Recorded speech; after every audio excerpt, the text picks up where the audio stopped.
Queridos irmãos, estamos hoje dando início à nossa 7ª aula do curso Batalha Espiritual Bíblica, e o tema da nossa aula de hoje é oração e jejum. O tema da aula anterior foi vigilância e oração, e a aula de hoje, oração e jejum. E nós vamos entender o que isso tem a ver com a batalha espiritual que nós enfrentamos todos os dias. Mesmo que nós não estejamos diante de uma pessoa endemoniada, com um demônio nela manifesto, nós enfrentamos a nossa batalha espiritual, pessoal, todos os dias. E eu gostaria de convidar vocês a abrirem suas Bíblias no Evangelho segundo Marcos, capítulo 9, versículo 14. Marcos 9, 14.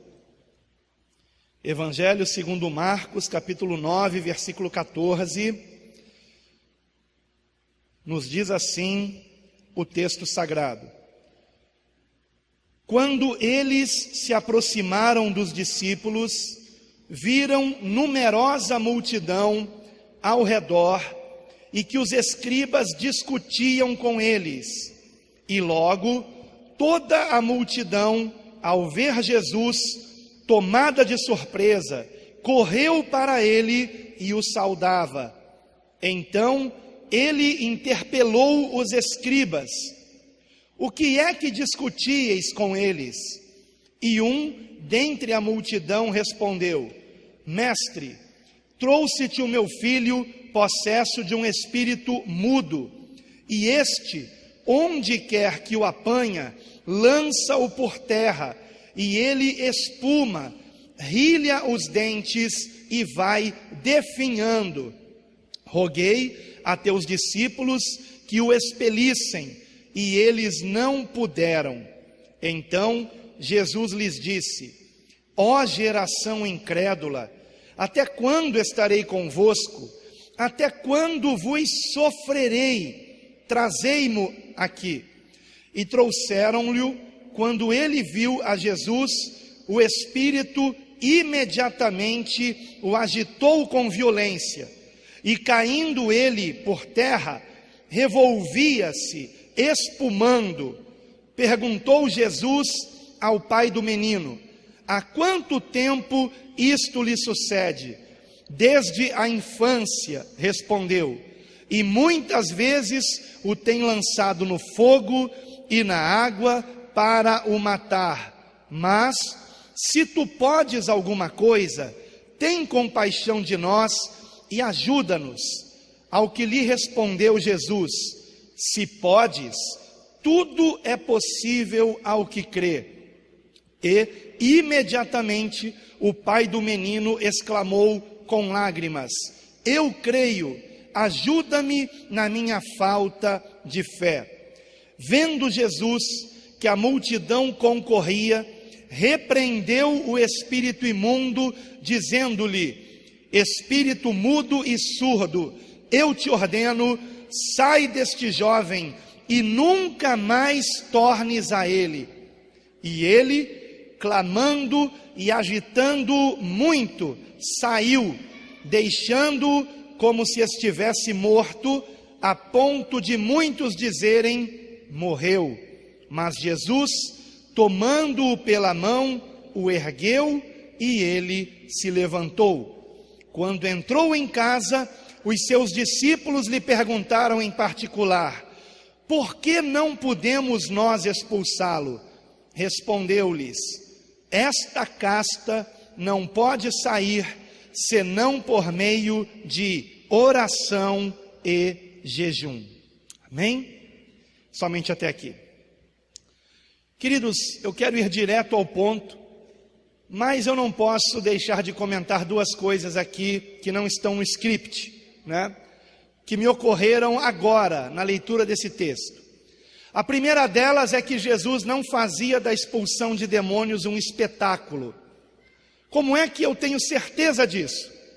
Porque o texto me diz que no momento que as pessoas começavam a chegar para ver o que estava acontecendo, ao invés de Jesus esperar que uma grande multidão se aglomerasse, né, para ver aquela expulsão de demônios, foi exatamente o contrário. O texto me diz aqui, versículo de número 25: vendo Jesus que a multidão concorria, repreendeu o espírito imundo. Então, o Senhor não quis fazer da expulsão do demônio daquele menino um espetáculo. Não foi a vontade do Senhor que aquilo se tornasse um sensacionalismo, né? Como infelizmente hoje nós vemos acontecer. E vejam que interessante. O Senhor disse também algo para o demônio, quando estava expulsando aquele demônio, que muitas pessoas que hoje fazem exorcismo de demônios, né, expulsão de demônios em igrejas que se dizem evangélicas, não dizem para o demônio, que é o seguinte, vejam aqui de novo o versículo 25: espírito mudo e surdo, eu te ordeno, sai deste jovem e nunca mais tornes a ele. Infelizmente, existem pessoas que expulsam demônios, mas não dão esta ordem para o demônio nunca mais voltar, porque se o demônio não voltar no próximo culto, não tem mais espetáculo. Entendeu como é que é? Então, a pessoa que está expulsando, expulsa, sai, mas não ordena que o demônio não volte mais. Por que não ordena? Para que no próximo culto tenha o espetáculo de novo, e no outro culto de novo o espetáculo. Eu conheço pessoas que, quando eram de determinadas igrejas, todo culto que elas iam manifestava o demônio. Todo culto que elas iam. O culto específico disso, que era o chamado culto de libertação, né? E qual a característica do culto de libertação? Na maioria das vezes, é o culto onde os demônios são chamados pelo nome. Uma prática antibíblica. A palavra de Deus não nos orienta a fazer isto. Aliás, eu preciso trazer aqui um versículo muito claro no Antigo Testamento, que nos proíbe dizer nomes de demônios. É um versículo que nos ensina que declarar o nome de falsos deuses é uma abominação a Deus. Nós não somos autorizados a chamar demônios. Nós fomos, pelo contrário, chamados por Cristo para que, cheios do Espírito Santo, na autoridade do nome de Jesus, expulsemos demônios que porventura vierem se manifestar. Mas chamar demônios nunca, irmãos, nunca. Isso é uma prática antibíblica. Isto é realizado, infelizmente, por pessoas que ou não conhecem a palavra de Deus, ou mesmo conhecendo, estão fazendo uma prática do espiritismo. Porque no espiritismo há invocação de espíritos, de entidades, mas não no povo de Deus, entre o povo de Deus. A palavra de Deus nos proíbe de fazer isso. Então eu quero deixar bem claro aqui: as pessoas que manifestavam demônios no ministério de Cristo, dos apóstolos e dos demais discípulos de Cristo, não manifestavam porque eram pessoas que os demônios eram invocados sobre elas, não. Mas eram demônios que se manifestavam e que eram imediatamente expulsos para a glória de Deus. Então é importante eu deixar isso claro aqui: o Senhor não fazia do exorcismo, da expulsão de demônios, um espetáculo, um sensacionalismo, como infelizmente hoje em dia acontece em certas igrejas, né? E eu lamento profundamente por isso, porque eu sei por que acontece, porque chamam os demônios. Então pessoas que estão vazias do Espírito Santo, pessoas que não estão cheias do Espírito Santo, que estão vazias, que não nasceram de novo ainda, se estas pessoas estão numa igreja onde os demônios são invocados, ainda que estas pessoas nunca manifestassem um demônio, pode ser que nesta reunião venham manifestar, porque os demônios estão sendo chamados e eles estão procurando um corpo para se manifestar. E se eles encontrarem o corpo de uma pessoa vazia do Espírito Santo de Deus, eles podem entrar. Então, é um alerta que eu deixo aqui, e é uma explicação também, porque é que em determinadas igrejas, toda semana, no culto que geralmente tem o nome de culto de libertação, manifesta demônio. E a resposta é, porque esses demônios são invocados nessas reuniões. Mas aqui, vocês nunca nos viram invocando demônios, e nem mesmo mencionando nomes de demônios, porque os nomes dos demônios são uma abominação a Deus. O Senhor não quer que venhamos proferi-los, compreendem, irmãos? Amém, queridos? Então é importante entendermos isso. Agora, o que mais eu aprendo aqui? Isso está no script, né? Isso aqui vai estar no script, que eu vou falar daqui para frente. Em primeiro lugar, eu aprendo nesse texto aqui, antes de entrar no tema oração e jejum, é importante dizer que crianças também podem ficar endemoniadas. Eu fui pesquisar a palavra traduzida como menino no grego, e essa palavra na verdade significa jovem, não significa menino. E eu fiquei surpreso que mesmo na versão corrigida, na atualizada, nova versão internacional, até mesmo na Bíblia de Jerusalém, que é uma excelente versão católica do grego, do Novo Testamento, mesmo em todas as versões que eu procurei, a tradução é menino, mas o interessante é que no grego é jovem, e de fato o texto dá a entender que era um jovenzinho, deveria ter o quê? 15 anos, não sei, mas o Senhor pergunta para o pai daquele jovem, o Senhor pergunta para o pai do jovem, desde quando acontecia aquilo, e o pai declara que desde a infância, não é verdade? Versículo 21, perguntou Jesus ao pai do menino, há quanto tempo isto lhe sucede? Desde a infância, respondeu. Compreendem? Então, em primeiro lugar, crianças também podem manifestar demônios. Infelizmente, é uma realidade. Também podem manifestar demônios. Eu me pergunto se essa criança aqui, né, esse jovem, quando criança, ficou comendo doce de Cosme e Damião, né? Por que ele manifestou demônio? Deixando um alerta aqui, esses doces são consagrados a entidades, tá? E não estou aqui querendo afrontar a religião de ninguém, isso aqui vai para a internet, mas é a verdade, né?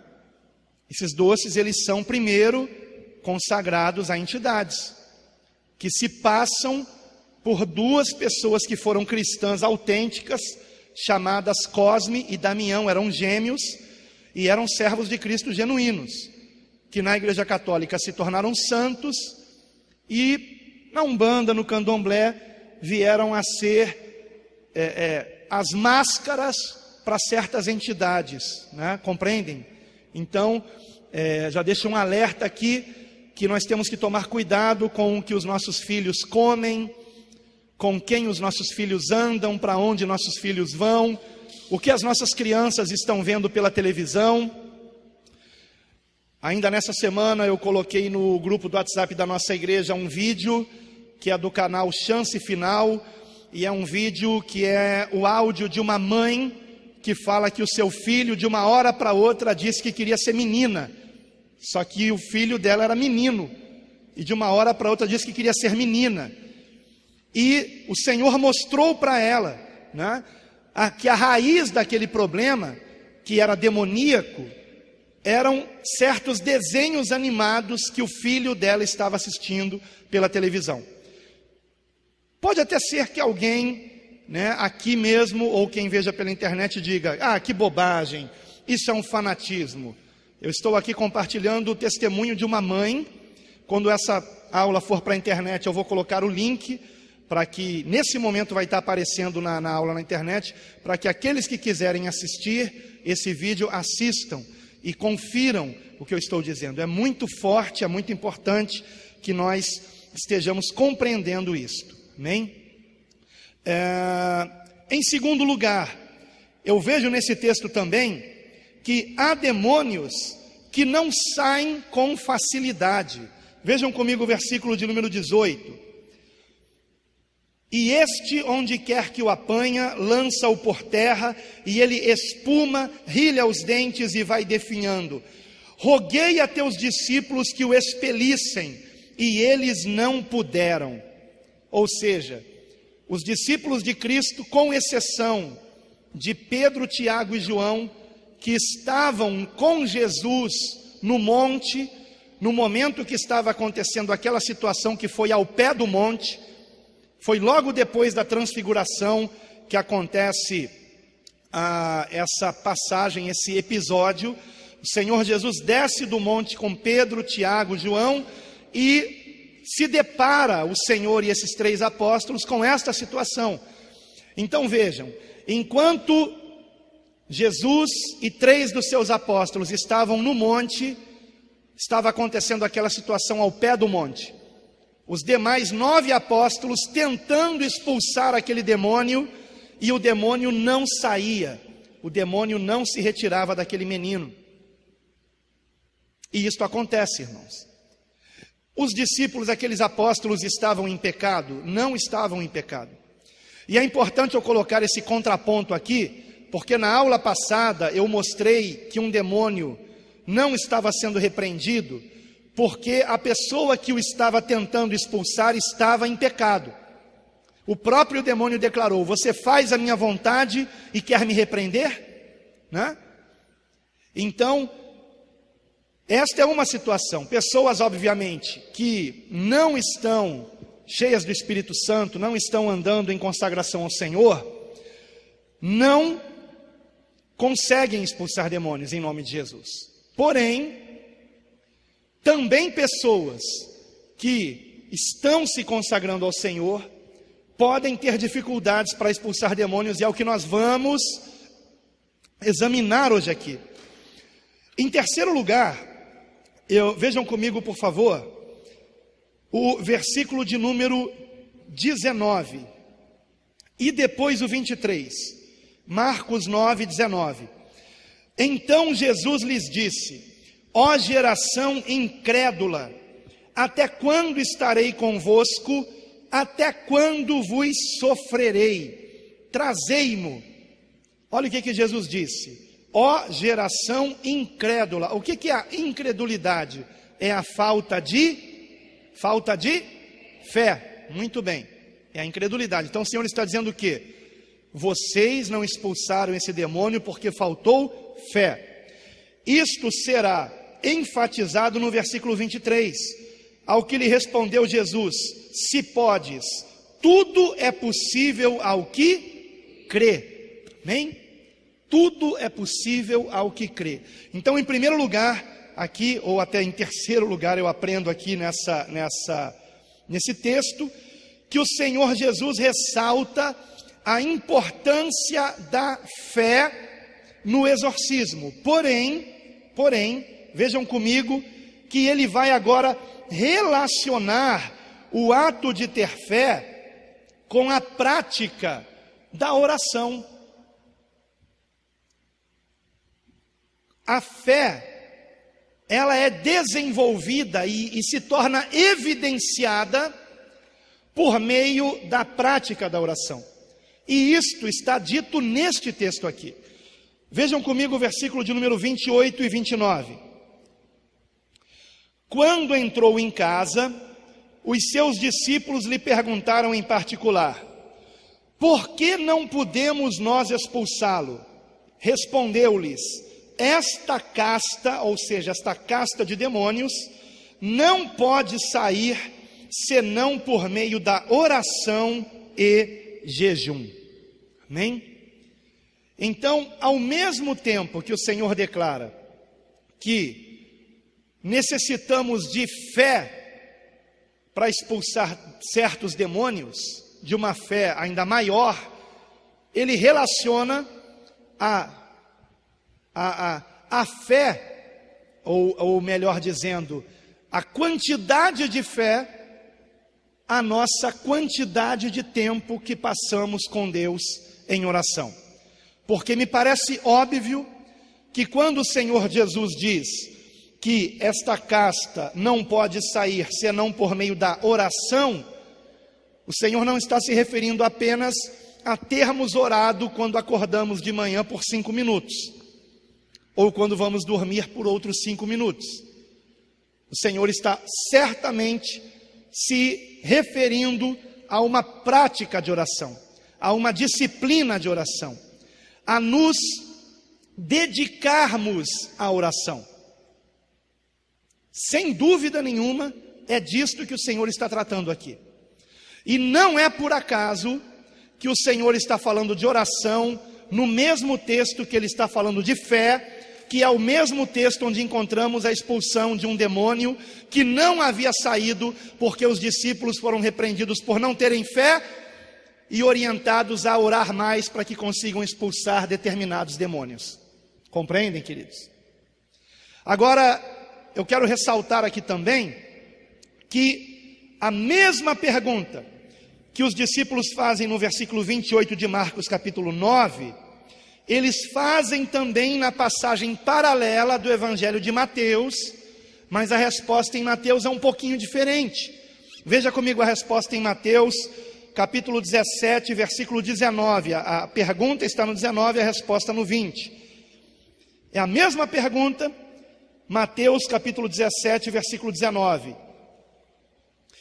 Então, os discípulos, aproximando-se de Jesus, perguntaram em particular: por que motivo não podemos nós expulsá-lo? É a mesma pergunta, é a mesma situação, tá? A mesma passagem, mas agora em Mateus, do ponto de vista de Mateus, do que ele quis ressaltar aqui. E o Senhor responde: por causa da pequenez da vossa fé. Vejam que aqui em Mateus, a resposta do Senhor está focada na questão da fé, amém? Em Marcos, está focada na questão da oração. A resposta em Marcos eu vou lembrar para vocês, porque esta casta não pode sair senão por meio da oração. Essa é a resposta em Marcos. E a resposta em Mateus é: porque por causa da pequenez da vossa fé. Pastor, qual das duas é a resposta correta? Ambas são corretas. Mas como assim? O que Jesus respondeu? As duas coisas. Amém? Ele respondeu as duas coisas. No entanto, Mateus está dando apenas metade da resposta e Marcos a outra metade da resposta. Estão compreendendo? O foco de Mateus era a fé. O foco de Marcos, a oração. Então, há dois focos diferentes aqui, mas fé e oração estão entrelaçadas, irmãos. Porque a oração é a evidência da fé. A oração evidencia a nossa fé. Se somos realmente pessoas de fé, nós passaremos tempo com Deus em oração. A pessoa que não crê realmente que Deus existe, ela só vai orar em público, quando outras pessoas estão olhando. Agora, a pessoa que realmente crê que Deus existe, mesmo trancado no quarto, sem ninguém ver, sem ninguém ouvir, ela estará de joelhos falando com Deus. Compreendem, irmãos? Há pessoas que só oram em público, que no particular não oram. Por quê? Porque a motivação delas é serem vistas pelos homens. Como o Senhor, no Sermão do Monte, em Mateus, do capítulo 5 ao capítulo 7, mencionou: tu, porém, quando orares, entra no teu quarto e fechando a tua porta, ora ao teu pai que está em secreto, e o teu pai que vem em secreto te recompensará. O Senhor está proibindo nós orarmos em público? Não, mas o Senhor está nos orientando a termos momentos íntimos com Deus em oração. Todos os dias precisamos ter o nosso particular com Deus, como o próprio Senhor Jesus tinha com o Pai, todos os dias. Nós vemos isso na leitura dos 4 evangelhos. Nos dá a entender que isso acontecia sempre. Volta e meia, o Senhor estava em lugares desertos, orando ao Pai. Ele não fazia isso em público. No entanto, por exemplo, na ressurreição de Lázaro, o Senhor ora em público. Lembram disso? João capítulo 11, não é isso? João capítulo 11. O Senhor ora em público e declara: Pai, eu te dou graças porque sempre me ouves, né? E ele faz essa oração justamente para que as pessoas vissem que aquilo que aconteceria ali era algo da parte de Deus, né? Então, é que ele, Jesus, era o Filho de Deus. E em seguida ele ressuscita Lázaro. Nós vemos, por exemplo, Paulo orando com os presbíteros de Éfeso antes de se despedir deles, na despedida, numa praia, inclusive, num lugar público. Ele, juntamente com os presbíteros, se não me falha a memória, inclusive eles se ajoelham, depois do discurso de Paulo, digamos assim, da sua pregação de despedida, eles se ajoelham e oram ali na praia. Isso está no livro de Atos dos Apóstolos. Então Paulo orou em público, né? Então a oração pública, ela não é proibida, mas nós precisamos tomar cuidado com a motivação de nós orarmos em público. Compreendem, irmãos? Eu estou orando em público porque não há como ser de outra forma, ou eu estou orando em público porque eu quero aparecer, porque eu quero mostrar como eu sei orar bonito, né? Como eu sou eloquente quando eu falo com Deus. Então nós temos que tomar muito cuidado com a motivação do nosso coração. Amém, queridos? Há situações em que temos que orar em público, mas sempre nós precisamos praticar a oração em secreto, trancado no quarto, sozinho com Deus. Se você preferir, mas hoje em dia está difícil, né? Ir para um monte. Antigamente eu ia tanto para o monte, irmãos. Teve uma época da minha vida que todo mês eu estava no monte. Fiz uma campanha certa vez pessoal de 9 dias seguidos no monte, para que o Senhor me desse o livramento de uma situação. E o Senhor me atendeu, para a glória de Deus. Então, mas por que o monte? O monte é mais sagrado? Não, irmãos. Porque lá no monte não tem como tocar telefone, campainha, não tem como chegar alguém buzinando na porta da minha casa me procurando. Estão entendendo? E outra coisa, né? Nossa, é maravilhoso você orar com aquela paisagem linda, maravilhosa de um monte, né? É lindo, irmãos, é lindo. Então é inspirador. Mas hoje em dia está difícil orar nos montes por conta da violência, né? Então não aconselho mais, a não ser que seja um local extremamente seguro, tá, queridos? Agora, prosseguindo, volte por favor para Marcos capítulo 9, versículo de número 29. Eu quero chamar a sua atenção para um detalhe aqui. Vejam comigo, por favor, no finalzinho do versículo 29, que o Senhor não fala apenas de oração, Ele fala de oração e jejum, amém? Duas coisas, oração e jejum. Agora, eu não sei se a sua versão é a corrigida, se é a atualizada, se é a NVI. Se for a versão corrigida, oração e jejum está normal aí no texto. Se for a versão atualizada, o e jejum está entre colchetes. Tem alguém com a versão atualizada entre colchetes aí? Tem alguém? Ok. E tem alguém aí com uma Bíblia que nem sequer aparece o e jejum? A sua Bíblia? A sua é a NVI? Ah, é essa daí, né? Tá. Já fiquei preocupado com ela, hein? Não aparece nem o e jejum. Tá. Eu vou explicar o que acontece. As versões da Bíblia mais antigas, como a Revista e Corrigida, elas se baseavam em manuscritos gregos, que foram os mesmos gregos, quando me refiro ao Novo Testamento, o Antigo Testamento em hebraico, que foram os mesmos que, por exemplo, Martinho Lutero usou para fazer a sua versão da Bíblia em alemão, tá? No século XVI. Porém, nos séculos 18, 19, não me lembro se no 20, manuscritos mais antigos foram encontrados, de textos do Novo Testamento, em grego. E nesses manuscritos mais antigos, determinadas palavras não apareciam. Então, os estudiosos, do assunto chegaram à conclusão que estas palavras foram acrescentadas ao longo dos anos por cristãos bem intencionados, mas que acabaram colocando um acréscimo no texto. Porque, por exemplo, jejuar não é pecado, é uma coisa saudável espiritualmente falando, e na verdade até fisicamente, se nós jejuarmos da maneira correta, faz bem para a saúde a prática do jejum, desde que não seja um jejum absoluto, sem beber água e não por muito tempo, mas é bom para a saúde o jejum também.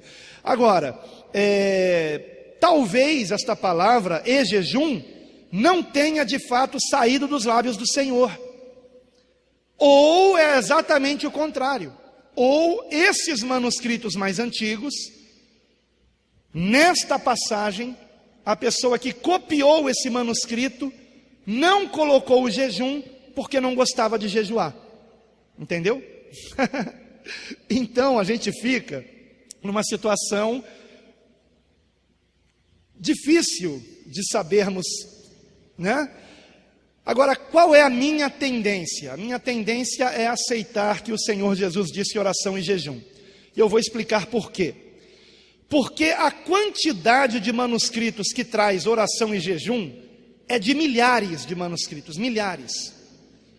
Ainda que sejam manuscritos mais tardios, Ainda que sejam manuscritos da Idade Média, mas são milhares de manuscritos. Aliás, não existe texto antigo com mais autenticidade, fidelidade que a Bíblia. Porque a quantidade de cópias do texto bíblico, de diversos séculos que você queira mencionar, do século X, do século IX, do século VIII, do século VII, assim por diante, a quantidade é enorme.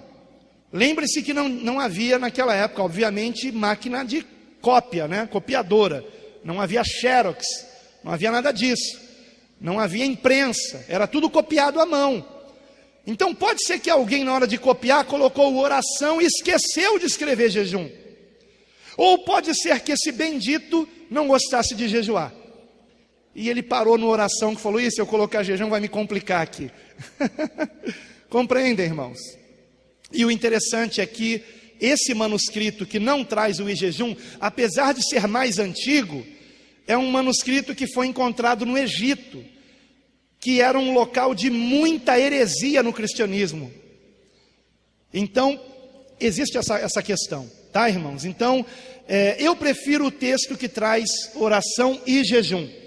Por quê? Porque o jejum era uma prática do Novo Testamento, irmãos. O jejum não foi uma prática apenas do Antigo Testamento.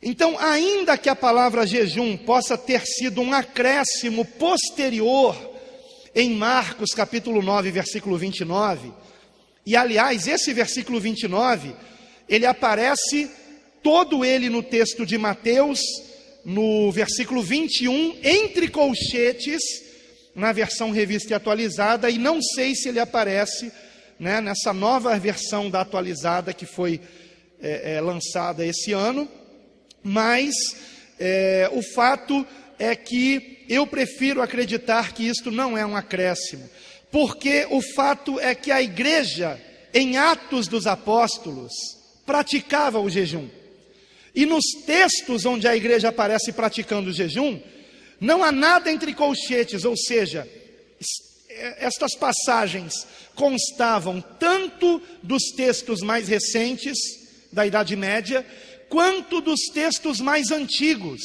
Compreendem, irmãos?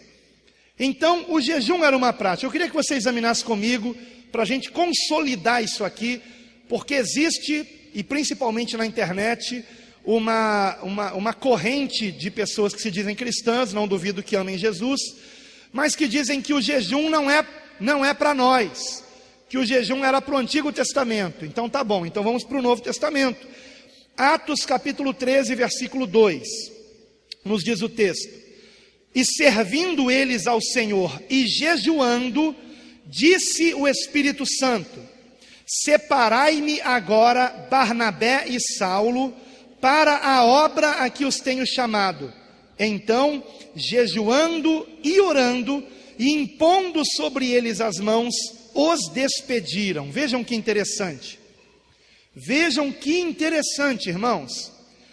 A igreja de Antioquia estava tendo uma consagração a Deus, um período de consagração, aonde eles estavam servindo ao Senhor com jejum.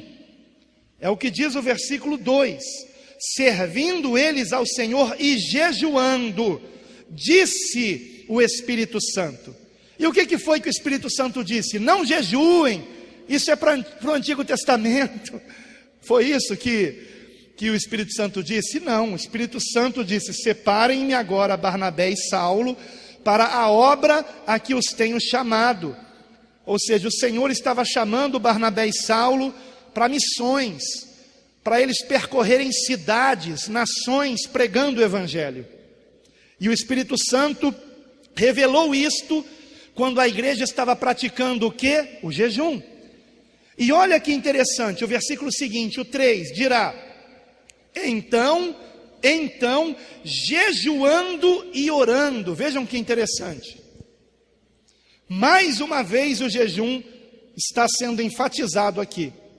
Então, quando Barnabé e Saulo receberam a imposição de mãos da igreja, para que eles fossem revestidos do poder de Deus para a missão que o Senhor lhes havia concedido, lhes havia dado, incumbido, a igreja neste momento, mais uma vez, decidiu praticar o jejum. Compreendem, queridos? Então, o jejum é uma prática da igreja cristã. Outro texto, Atos capítulo 14, versículo 24. Agora já é o próprio Paulo apóstolo, neste contexto. Diz assim o texto: E promovendo-lhes em cada igreja a eleição de presbíteros, que seriam os pastores, os anciãos, os responsáveis por cada igreja, congregação, depois de orar com o que, irmãos? Vocês estão me acompanhando? Atos 14, 23. E promovendo-lhes em cada igreja a eleição de presbíteros, depois de orar com jejuns. Vejam que não é nem jejum, é jejuns no plural. O que eu entendo com isso? Não foi o jejum de apenas um dia, Por exemplo, talvez Paulo tenha dito: vamos jejuar na terça e na quinta e no sábado, por exemplo. Estão entendendo, irmãos? E jejuns, não foi apenas um jejum, foi uma constante, uma disciplina de jejum. Depois disso, os encomendaram ao Senhor em quem haviam crido. Vejam que importante isto. Atos capítulo 14, versículo 23. E o próprio Senhor Jesus nos dá a entender que Ele esperava que nós jejuássemos quando Ele não estivesse mais aqui fisicamente, ou seja, depois da sua ressurreição e ascensão aos céus. Onde eu encontro isso? Evangelho segundo Marcos, capítulo 2, versículo 18. Vejam comigo, por favor.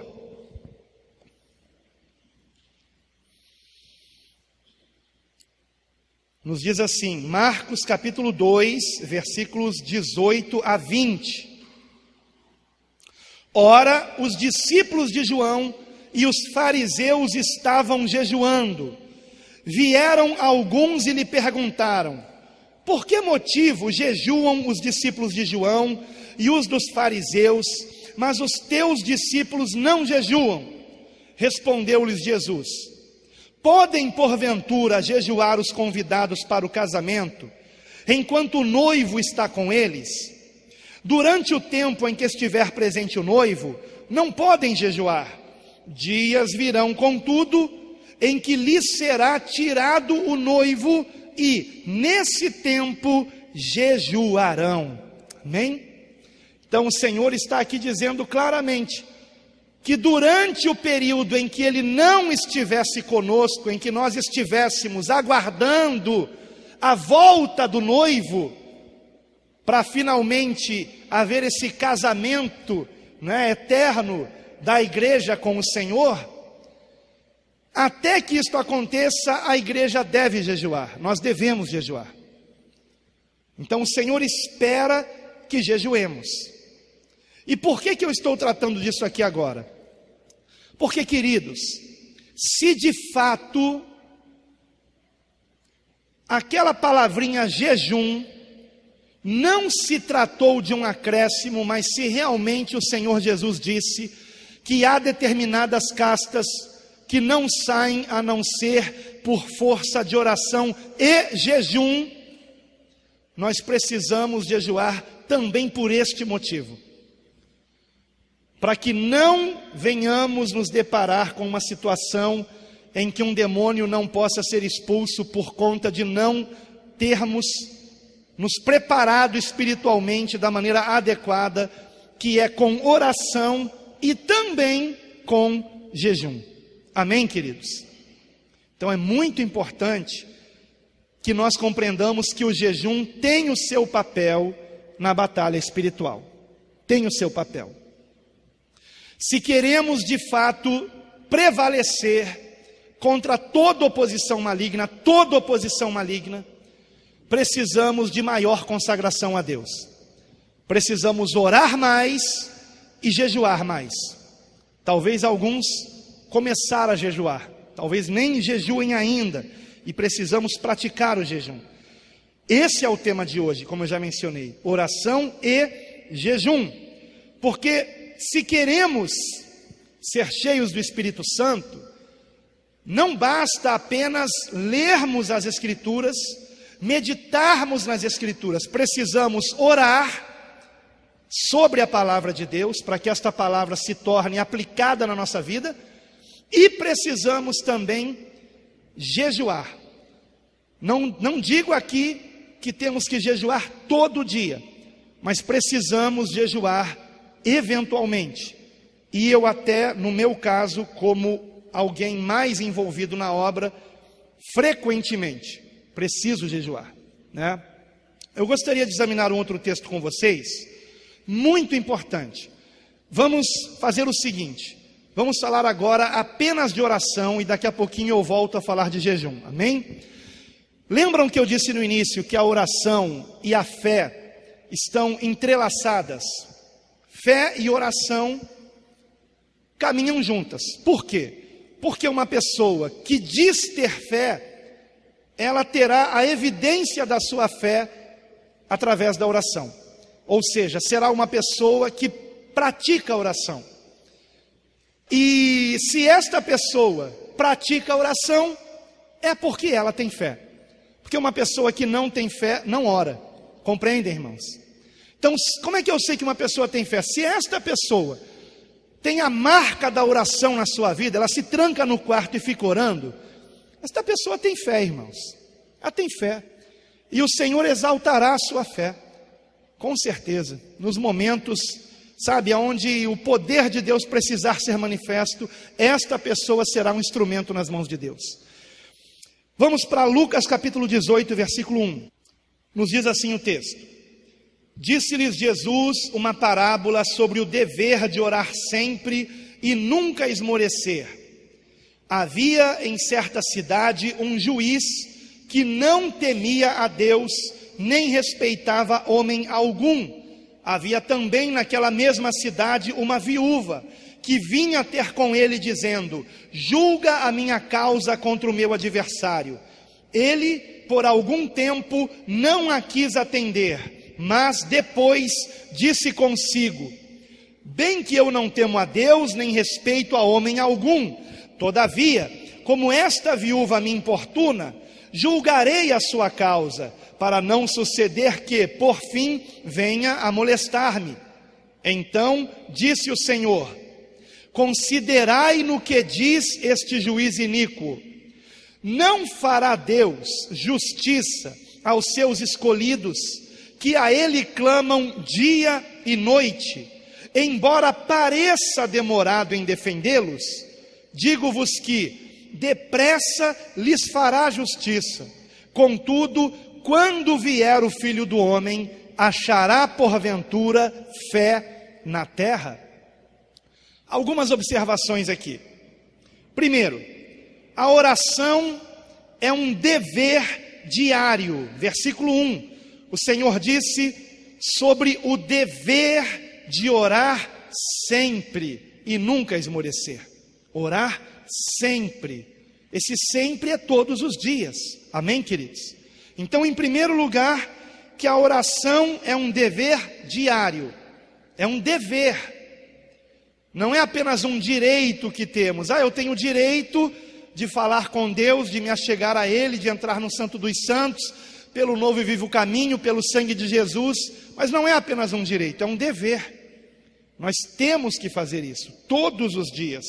Esse é o primeiro ponto. Segundo, nós vemos nesse texto também sobre a questão da oração, que devemos insistir nas nossas petições. Amém? E nós vemos isso no contexto da parábola, porque a parábola é exatamente isso. Eu não vou ler novamente, que já foi lida aqui, mas a parábola nos ensina exatamente isso, que aquele juiz mau só atendeu aquela viúva porque ela foi persistente.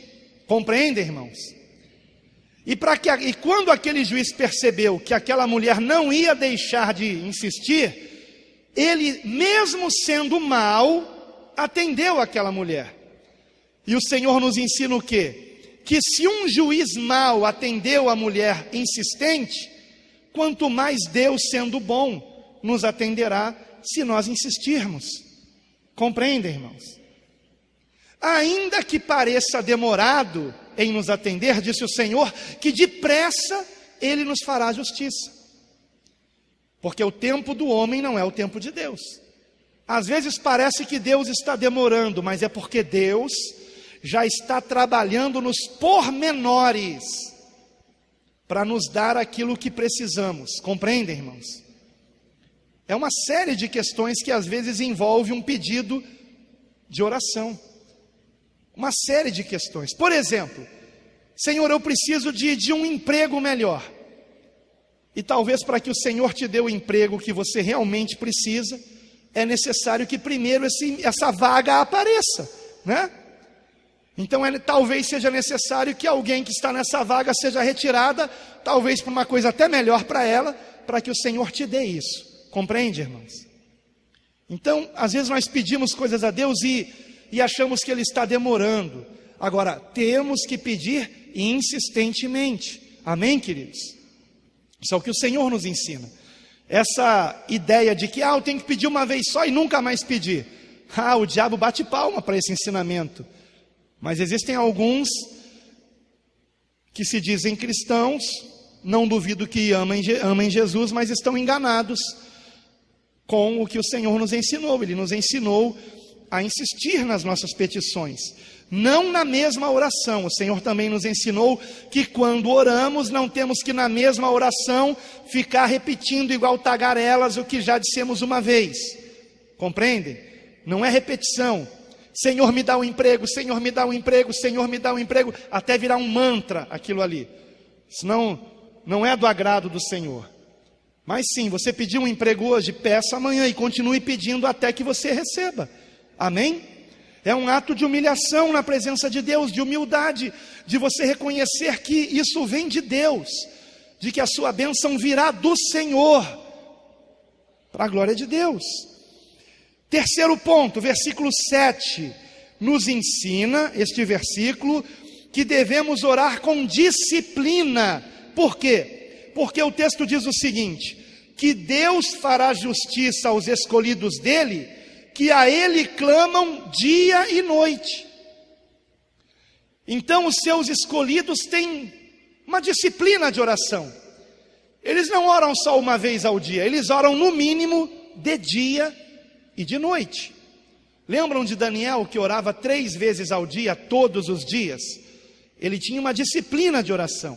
Por falar nisso, o Espírito Santo já não é de hoje. que tem me mandado orar 3 vezes ao dia, assim, com disciplina, com horário marcado. Sabe, os islâmicos, eles rezam, não vou dizer que eles oram, eles rezam 5 vezes ao dia. Qual a diferença de reza para oração? A reza é decorada, né? É decorada. Então, por exemplo, se você aprendeu o texto onde Jesus menciona o modelo de oração do Pai Nosso, e você, quando fala com Deus, você repete esse modelo de oração: Pai Nosso que estais no céu, santificado seja o teu nome, venha a nós o teu reino. Você repete isso, é uma reza. Estão entendendo? Uma reza. Agora, o que é uma oração? Eu posso pegar este modelo de oração e, baseado nele, falar com Deus. Pai Nosso, Senhor, eu te dou graças pelo privilégio de chamar o Senhor de Pai. E por saber que o Senhor não é apenas o meu Pai, por saber que muitos outros foram salvos pela tua graça, por meio de Jesus. Estou falando com Deus em oração. E eu estou seguindo o modelo da oração do Pai Nosso, compreende? Pai, o Senhor está nos céus, o Senhor está acima de nós.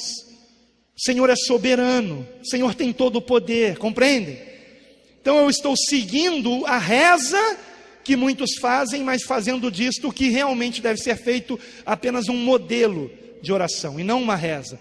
Então os islâmicos, 5 vezes ao dia, eles param tudo para rezar para Alá na direção de Meca, né? Eles estendem um tapetinho no chão, dobram os joelhos, se inclinam, colocam o rosto no tapete, e 5 vezes ao dia eles fazem essa reza curta, pequena, em direção a Meca.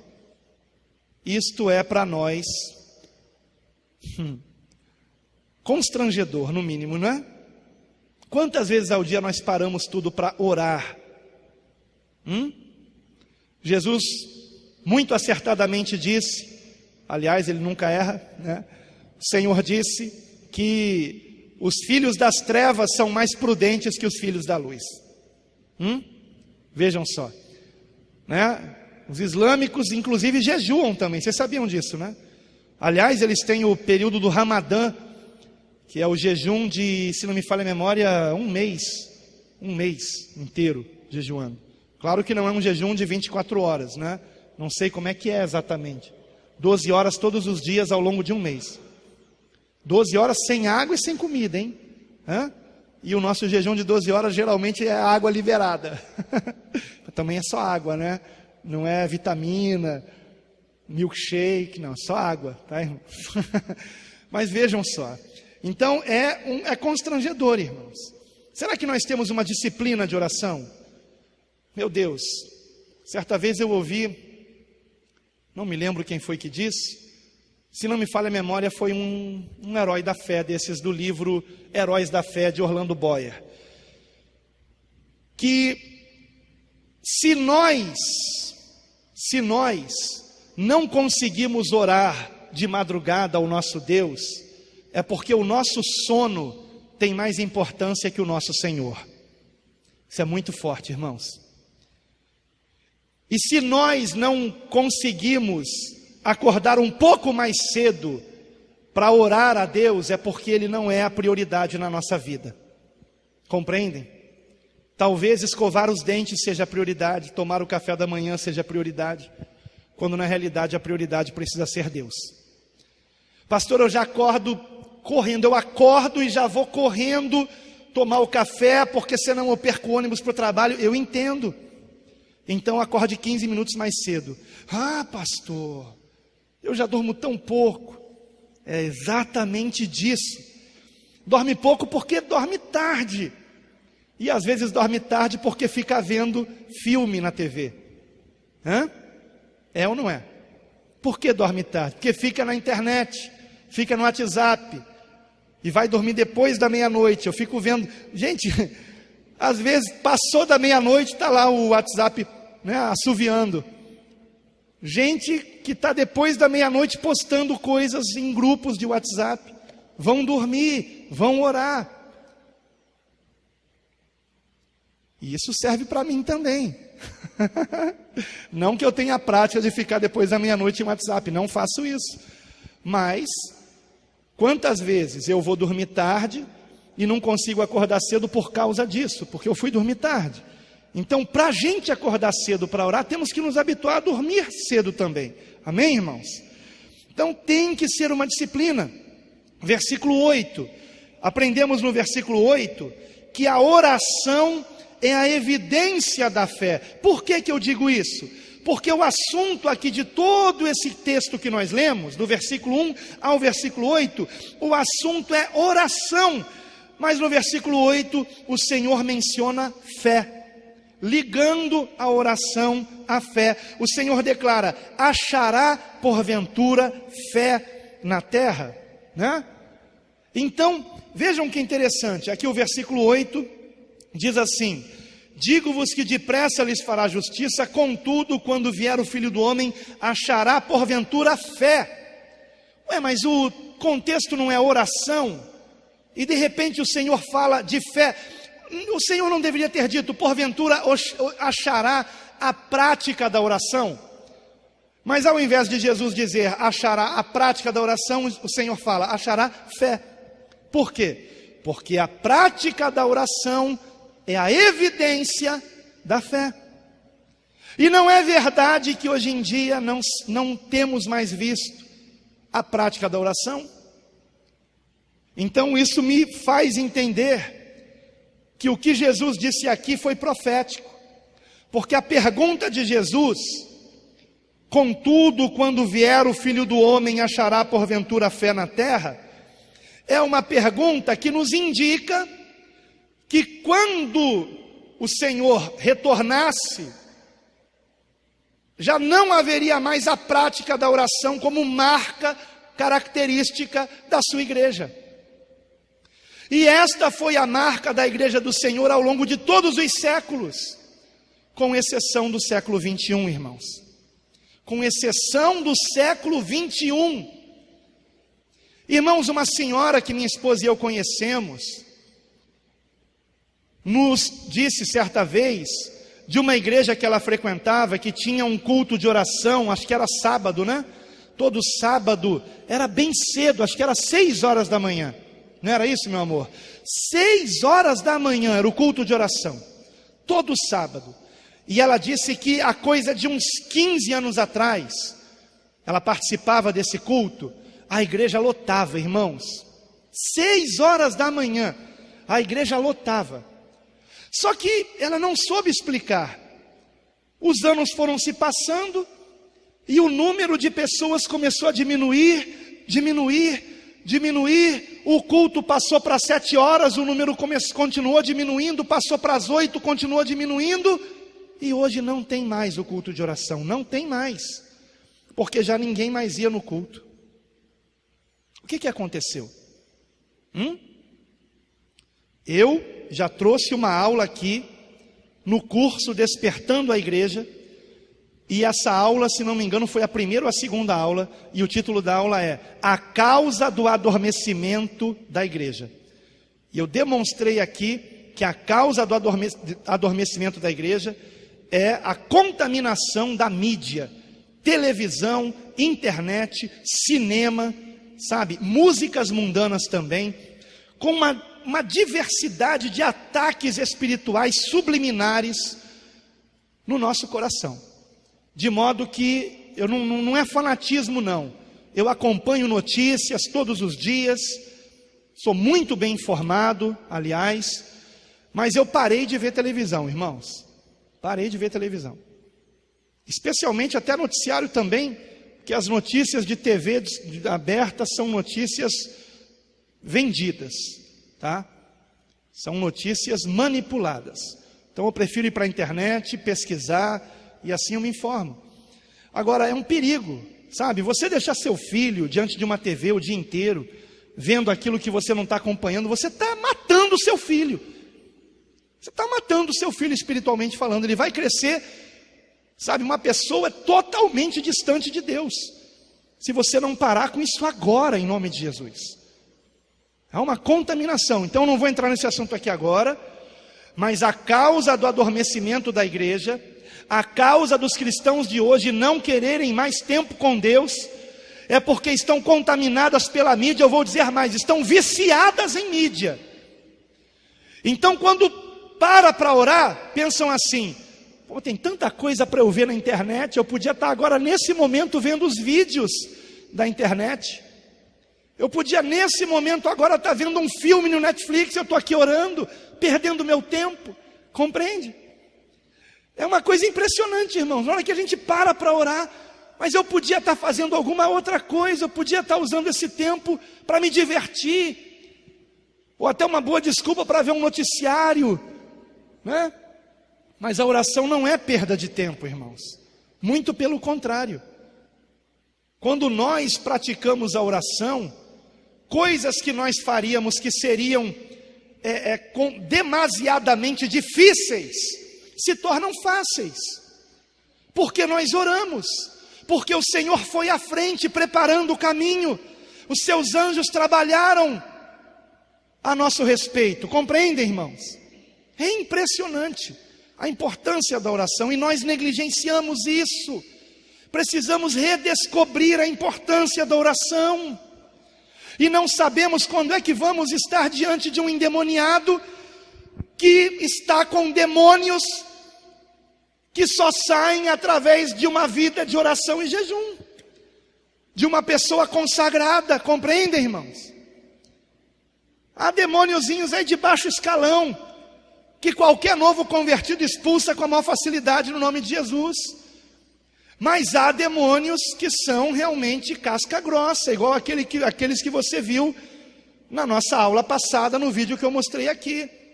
Se alguém está vendo pela internet e não participou da aula passada, assista, né? E se alguém está aqui hoje e não viu a aula passada, confira na internet a 6ª aula, que eu falo sobre vigilância e oração.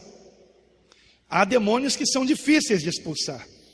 Então, os antigos, irmãos, tinham um ditado que eu não ouço mais hoje em dia, mas é uma grande verdade. Vocês já até sabem o que eu vou dizer, né? Muita oração, muito poder. Pouca oração, pouco poder. Nenhuma oração, nenhum poder. Parece bobagem isso, mas não é não, irmãos. Certa vez um pastor disse algo que eu também nunca esqueci. Ele disse o seguinte: quando você fica um dia sem orar, você sente a diferença. E é verdade. E é verdade, eu não sei quantos já notaram isso. Quando você fica um dia sem orar, você nota a diferença. Quando você fica 2 dias sem orar, sua família sente a diferença. Quando você fica 3 dias sem orar, a igreja onde você congrega sente a diferença. Quando você fica 4 dias sem orar, o seu bairro sente a diferença. Quando você fica 5 dias sem orar, a sua cidade sente a diferença. Quando você fica 6 dias sem orar, o seu país sente a diferença. E quando você fica 7 dias sem orar, 1 semana sem orar, o mundo inteiro sentiu falta da sua oração. Irmãos, isso é uma grande verdade, irmãos. Compreende? É uma grande verdade. Nós precisamos orar mais. Dedicar mais tempo à oração. Queridos, vocês sabem que no início do ano passado eu entrei o ano sofrendo um baque muito forte, né? Que foi uma decepção muito grande. Não vou mencionar isso aqui, nem gosto de lembrar. Mas a coisa foi tão séria, irmãos, vocês sabem disso, que 2 coisas me vieram à mente. A primeira delas, que não havia mais cristão verdadeiro. Porque quando eu li o Novo Testamento, e eu gosto muito de ler o Novo Testamento, eu me deparava com uma situação que é cristãos com vidas dedicadas à oração, a fazer o bem ao próximo, a evangelizar, a falar de Jesus o tempo todo.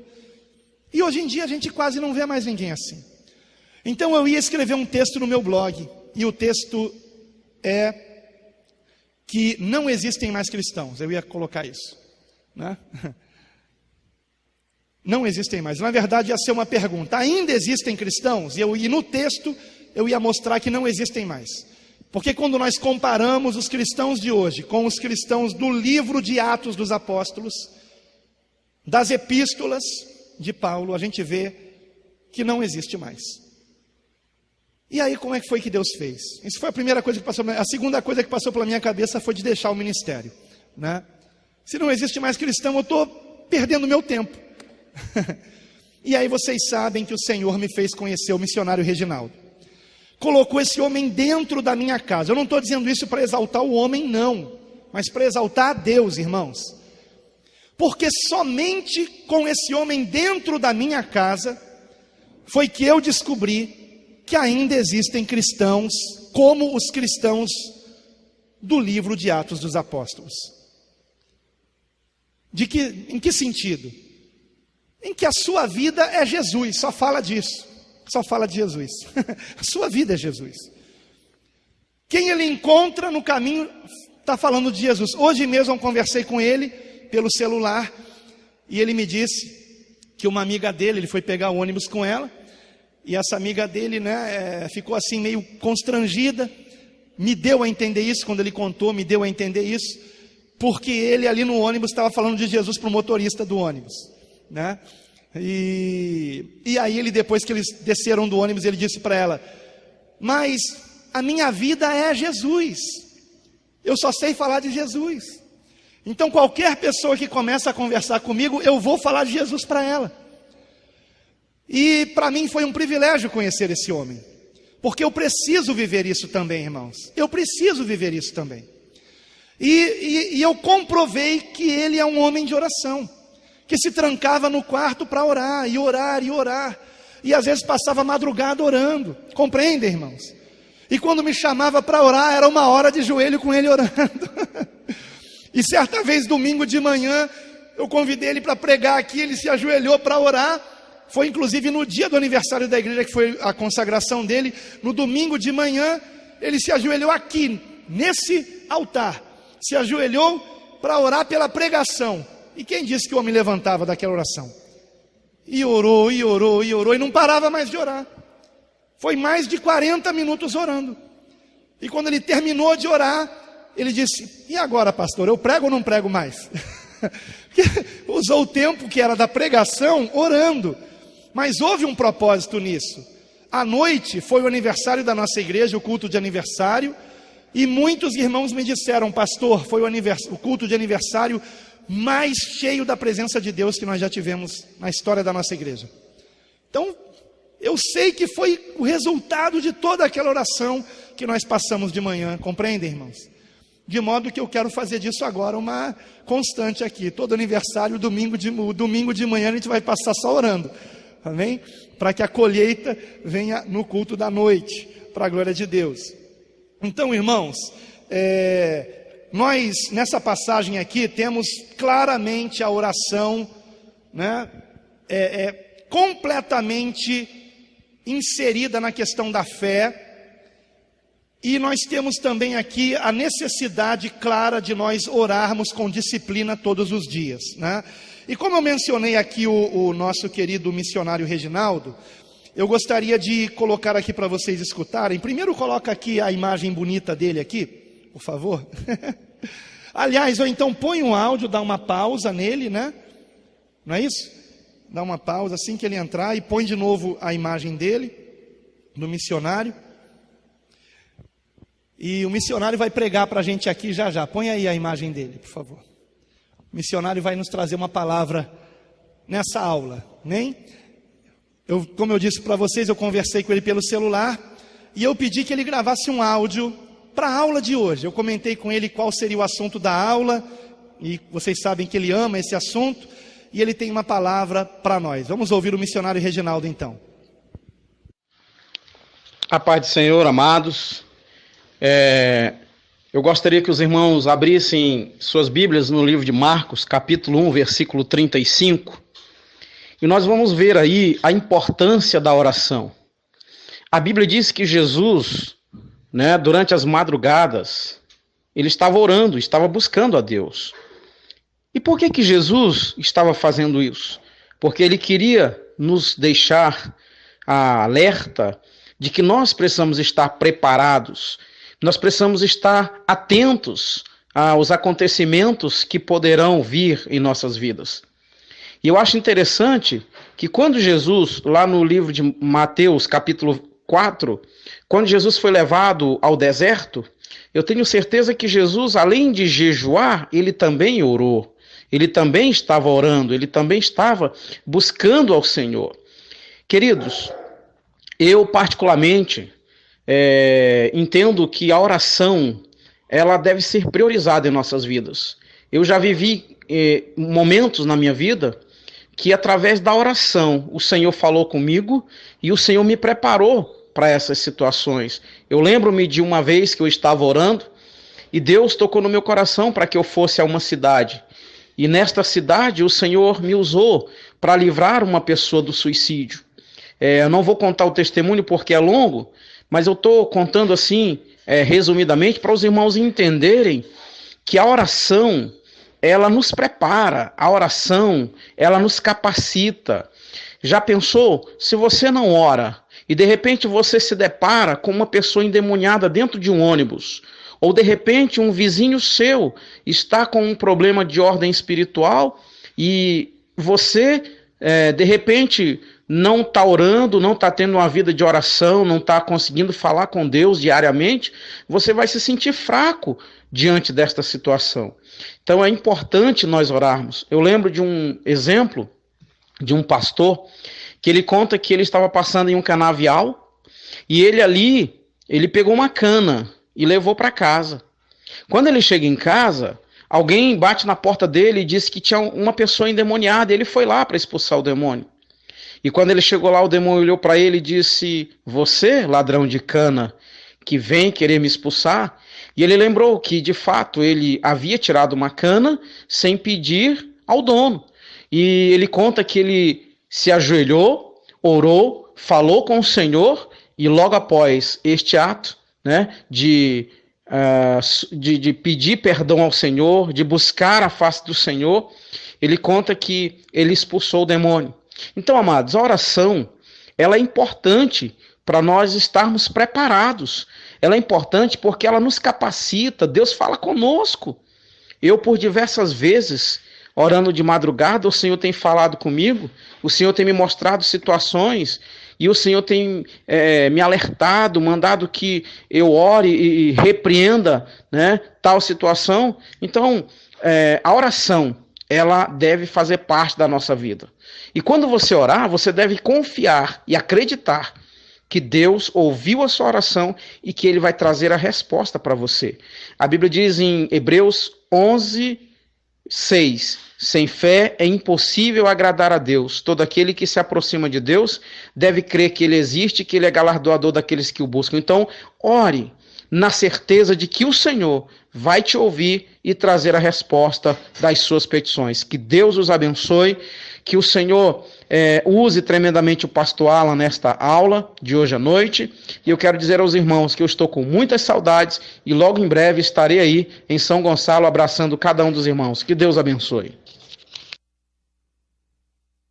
Glória a Deus. Vamos dar um aplauso ao Senhor, né? Glória a Deus. Glória a Deus. Louvado seja o nosso Deus. Graças a Deus. Que o Senhor guarde o missionário Reginaldo. Ele gravou esse áudio lá de Brasília. Meus amados, o tempo não me permite, eu creio que não me permite não. Eu gostaria de colocar aqui, mas não vai dar para colocar aqui, mas eu vou colocar quando for para a internet esse vídeo e eu peço que vocês ouçam pela internet. É um trecho do livro Heróis da Fé.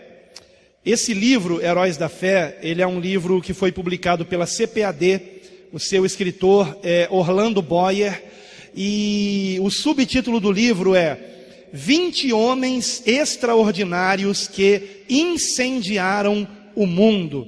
Ou seja, homens que marcaram a história da igreja cristã por meio de um grande avivamento que trouxeram por onde passaram, Ou seja, eram pessoas que evangelizavam e ganhavam muitas vidas para Jesus, como nós temos visto o missionário Reginaldo fazendo também, para a glória de Deus.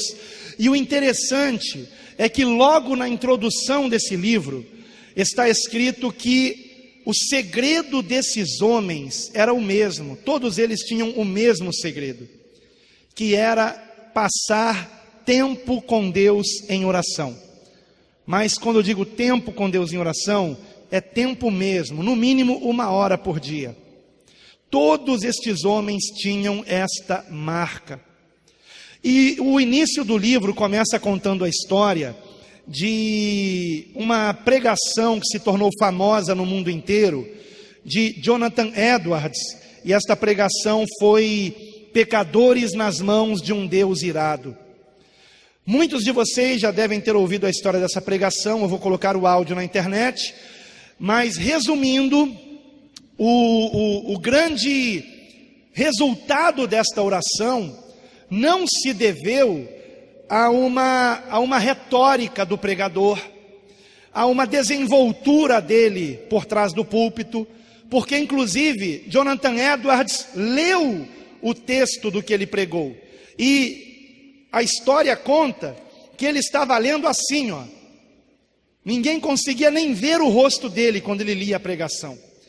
E no entanto, em determinado ponto da mensagem, as pessoas foram tomadas por uma consciência da presença de Deus, e sentiram o temor de Deus, a tal ponto de clamarem pela misericórdia de Deus, para que não fossem tragadas no inferno, para que algumas chegaram a ponto de agarrar-se nas colunas daquele templo, com medo de que o chão se abrisse e elas fossem engolidas vivas para o inferno.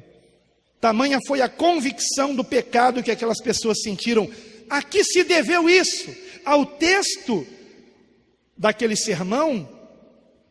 Conta-se que certo pregador pegou o mesmo texto e, esperando o mesmo resultado, leu a mensagem, e da mesma forma que fez Jonathan Edwards, com a folha na frente dos olhos.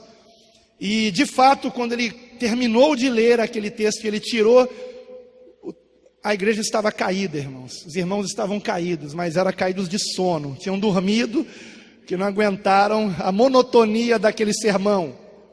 E realmente, irmãos, o segredo está no que aconteceu antes.